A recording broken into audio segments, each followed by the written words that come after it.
بسم اللہ الرحمن الرحیم۔ مقد کے حوالے سے کوئی بھی مریض آئے سب سے پہلے تشخیص کریں، وہی سوال کہ ہوتا کیا ہے، کہاں ہوتا ہے، وہ تو مقد میں ہے، کہاں کیا ہوتا ہے، کب ہوتا ہے، کہاں ہوتا ہے، یہ سوال نہیں بھولیں۔ اب یہاں 3-4 تکالیف ہوتی ہیں۔ بواسیر کا تذکرہ تمام دوستوں نے کیا، فشر کا تذکرہ ہوا، فسچولے کا تذکرہ ہوا، اور پرولیپس پھر رہ گئے۔ بعض اوقات مقد باہر آ جاتی ہے، پھر اس کا بھی ساتھ کر لیں تاکہ کوئی چیز رہے نہیں۔ بواسیر پہ تمام ساتھیوں نے ادویات کا تذکرہ کیا، اور پایونیا ڈاکٹر دیلا نے آغاز میں پایونیا کا تذکرہ کیا، اور میں سچ پوچھوں کہ اگر ہم مٹیریا میڈیکا جا کے پڑھیں پایونیا کو تو شاید کسی دوائی کی ضرورت ہی نہ پڑے، یہ کسی دوائی کی ضرورت ہی نہ پڑے اس کے بعد، لیکن علاج کی ترتیب تو لگانا ہوگی۔ پایونیا بہت بڑی دوائی ہے، مہربانی کیجیے گا آج اس کا مطالعہ ضرور کیجیے گا۔ درد، جلن، یہ جتنے مسائل ہیں نا، یہ ان کا حل ہے ہمارے پاس۔ درد کے حوالے سے ڈاکٹر صاحب نے پہلے بتایا کہ ہائپیریکم، یہ یقین جانیے جب سے میں نے ہائپیریکم، مجھے آج بھی یاد ہے وہ کیس، آپریشن تھیٹر سے اسے لے کے آئے تھے میرے پاس، انہوں نے کہا جی آپ کے پاس آدھا پونا گھنٹہ اگر مریض کی درد روکنے میں آپ کامیاب ہو گئے تو ہم آپ سے علاج کروائیں گے۔ یہ پتہ نہیں کتنے دن ہو گئے مریض اسی قرب میں ہے، کسی نہ دن کو سکون ہے نہ رات کو، اور مسلسل تکلیف ہے۔ روٹین کی جتنی ادویات تھیں میں نے تمام استعمال کروائیں درد کی۔ جب میں مایوس ہونے لگا تو میں نے اس کے بعد اسے ہائپیریکم دی، اور یقین جانیے مریض فوری ٹھیک ہوا، اور یہ نئی دریافت تھی، اور اس کے بعد یہ سیکنڈز کا کھیل ہے اب۔ اور درد میں ہائپیریکم مایوس نہیں کرے گی۔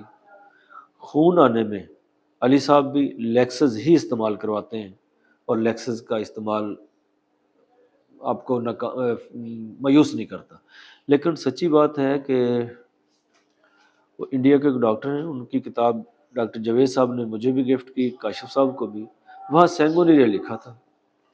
کاشف صاحب نے کہا میں نے ٹرائل کیا، میں نے جتنے مریضوں کے دیے تمام کا خون رکا جی۔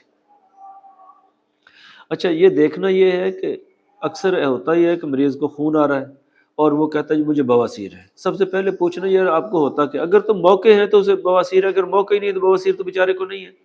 السریٹو کولائٹس کا کیس بھی آپ کو کہہ دیں گے کہ بواسیر ہے۔ تشخیص ٹھیک کریں۔ بواسیر میں موقع موجود ہوں گے، اور یہ دائرہ ہے مقد کا، اگر 3، 7 اور 11 اس مقام پہ اس کے موقع ہوتے ہیں مقد کے، اور یہ بواسیر کے موقع ہوں گے، اور اس کے علاوہ موقع یہ نہیں ہوتے۔ یہ آج بھی یاد ہے ڈاکٹر عظمت صاحب نے لیکچر میں پڑھایا تھا، یاد ہے جی۔ اور اس کی جو کام کرنے والی ادویات ہیں وہ پایونیا ہے، وہ ایسڈ نیٹریکم ہے۔ ایسڈ نیٹریکم میں درد ہوگا اور واش روم جانے کے بعد درد ہوگا۔ یہ میں دونوں ادویات پایونیا یا ایسڈ نیٹریکم 1 میں دیتا ہوں، اور تیسرے چوتھے دن بعد۔ اگر درد ہے تو نائٹرک ایسڈ، درد اور جلن ہے تو پایونیا۔ یہ اکثر مایوس نہیں کرتی۔ درد میں ہائپیریکم، اور اس کے ساتھ کلکیریا فلور 30 میں موقع موجود ہوتے ہیں، یہ میرا معمول ہے۔ خون آ رہا ہے تو میں ساتھ فیرم فاس 30 میں دیتا ہوں۔ یہ بواسیر کا میرا پورا پروٹوکول ہے جو میں نے آپ کو بتا دیا ہے۔ فیرم فاس 30، کلکیریا فلور 30، ایسڈ نیٹریکم 1 یا پایونیا 1، یا اگر تھوجا کی سمٹم ہے تو وہ، اور ایسکولس بہت کبھی کبھار آپ کو ضرورت ہی نہیں پڑے گی۔ یہ اگر آپ ان 3-4 ادویات کو اچھی طرح سمجھ لیں، نقص کی بھی ضرورت پڑے گی لیکن سمٹم ہوگی، ویسے آپ کا کیس پھنسے گا نہیں۔ یہ 4-5 ادویات آپ ذہن نشین کر لیتے۔ ہمیشہ جب بھی ہم نشست کرتے ہیں ہماری کوشش ہوتی ہے کتنا آسان کر دیا جائے کہ آپ کی پریکٹس میں آپ کو الجھن نہ رہے۔ اور آپ میرا ریکارڈ آ کے چیک کر لیں، میرے بواسیر کے کیسوں میں یہی دوائی لکھی ہوگی۔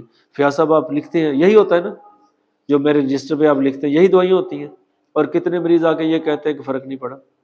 کوئی نہیں کہے گا۔ اپنے وہ جو میں اپنی پریکٹس میں کرتا ہوں آپ کے سامنے کھول کے رکھ رہا ہوں. فیرمفاس 30، کلکیریا فلور 30، نیٹرک ایسڈ 1 ایم، پائیونیا 1 ایم، تھوجا 1، ان میں سے سمٹم پہ. اور انشاءاللہ آج شام کو اور کل کو آپ کے پاس جو بھی پیشنٹ ہے یہی ترتیب رکھیں، فیل نہیں ہوں گے. اب آتے ہیں فشر پہ. فشر پہ ڈاکٹر صاحب نے اچھے انداز میں نیٹرک ایسڈ، گریفائٹس، پیٹرولیم کا تذکرہ کیا ہے. نیٹرک ایسڈ ہی سب سے بڑی دوائی ہے. یہاں کلکیریا فلور کو نظر انداز نہیں کرنا، اور میں 5 فاس کے ساتھ کلکیریا فلور دے دیتا ہوں اور نیٹرک ایسڈ دیتا ہوں. اور بغیر علامات کے جو دوائی کام کرتی ہے یہاں، جو آنکھیں بند کر کے آپ نے دینی ہے، اس کا نام ہے سیڈم ایکری. یہ 30 میں دے دیں صبح دوپہر شام. ڈاکٹر مسعود قریشی صاحب کی کتاب ہے تحقیق الادویہ، اس میں آپ کو مل جائے گی سیڈم ایکری. اور یہ نہ فیل ہونے والی دوائی ہے فشر میں، سیڈم ایکری 30 میں. ٹھیک ہو گیا جی. اب آتے ہیں مقد کے کانچ نکلنا، پرولیپس اینی. اچھا یہاں بہت ساری ادویات ہیں، اگنیشیا، روٹا، پوڈوفائلم، کلکیریا فلور اور کانچ، بیراٹا میور. لیکن میں نے آج تک پوڈو سے زیادہ کسی کو کارگر نہیں پایا. جتنے کیس نکلے ہیں نا، یا جو مزہ آیا نا دوائی دینے کے بعد، یا آ کے مریض نے کہا الحمدللہ فرق ہے، وہ پوڈوفائلم. بہت ساری ادویات کا تذکرہ ہوگا، لیکن آپ نے پوڈوفائلم کو نظر انداز نہیں کرنا. 200 میں ڈیلی دیتا ہوں ساتھ میازم لگا کے. یہ جتنی گفتگو ہو رہی ہے نا، اب ہر مرتبہ میازم کا تذکرہ ہوتا ہے. اب آئندہ اگر ہم میازم کا تذکرہ نہ بھی کریں تو کائنڈلی میازم کو ساتھ شامل کر لیا کریں. اب رہ گئے فسچولا. تو فسچولے پہ بہت عرصہ ناکام رہے، اور پچھلے 4-5 سال سے میرا خیال ہے کاشف صاحب ایسے ہی میں نے کہنا شروع کیا کہ اب میں فیل نہیں ہوتا.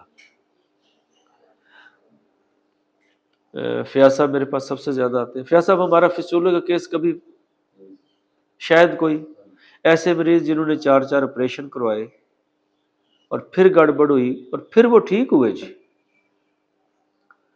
اس میں اگر مریض کو سردی لگتی ہے سلیشیا، اگر مریض کو سردی نہیں لگتی تو کلکیریا سلف. ڈاکٹر صاحب نے فلورک ایسڈ کہا، فلورک ایسڈ کو بھی نظر انداز نہیں کریں، میں اپنی ترتیب بتا رہا ہوں. کلکیریا سلف 200 میں ہر 8-10 دن بعد 1 ڈوز. کیلنڈولا 30 میں، اور کالیفاس بھی 30 میں. میں کالیفاس کو فرض سمجھتا ہوں یہاں دینا. اس نے تعفن بھی دور کرنا ہے، اس نے جہاں پاس ختم ہو گئی وہاں بھراؤ بھی کرنا ہے تاکہ زخم دوبارہ نہ بنے. اور کیلنڈولا نے پاس کے اسباب کو ختم کرنا ہے. پاس ختم ہوتی جائے گی، زخم ساتھ ساتھ ہیل ہوتا چلا جائے گا کالیفاس کے ساتھ. اور چونکہ کالیفاس سرانڈ کو ختم کرتی ہے، بہت بڑی دوائی ہے، گوشت پیدا کر دے گی. کالیفاس اور کیلنڈولا نے مل کے الحمدللہ ناکام نہیں ہونے دیا کبھی. اور اس کے ساتھ کلکیریا سلف یا سلیشیا، اور پھر انتھراسینم، بیسیلینم، یہ نظر انداز نہیں کریں. ٹیوبر، بربرس ولگرس، یہ بہت بڑی دوائی ہے. جہاں میں دیکھتا ہوں تھوڑا سا ریس کم ہے شفا میں، تے پھر کیلنڈولا اور کالیفاس کے ساتھ بربرس 30 میں صبح شام کر لیتا ہوں. یا 1 نمٹ دے سکتے ہیں 3-4 دن بعد بربرس ولگرس. یہ بربرس بہت بڑی دوائی ہے فسچولے کی. اور چونکہ یہ ایسی بیماری ہے، لوگ مایوس بھی ہوتے ہیں، پریشان بھی ہوتے ہیں، پیسہ بھی خرچ کرتے ہیں، شرمندہ بھی ہوتے ہیں. تو اس پہ ہمارے ہومیوپیتھ طبقے کو بہت زیادہ توجہ بھی دینی چاہیے، اور یہ بہت بڑا اجر کا باعث ہوگا ہم لوگوں کی تکلیف کو اگر دور کر سکے تو. یہ آج کا ہمارا موضوع تھا، مقد کے امراض. تو میرا خیال ہے ہم نے جو گفتگو کی ہے، آپ ساتھیوں نے اس میں جو دخل دیا ہے، ادویات کا تذکرہ ہوا ہے، تو یہ آسانی ہوگی ہمارے لیے، انشاءاللہ پریکٹس میں بہتری ہوگی. تو اللہ تعالیٰ ہمارا حامی و ناصر ہو. السلام علیکم.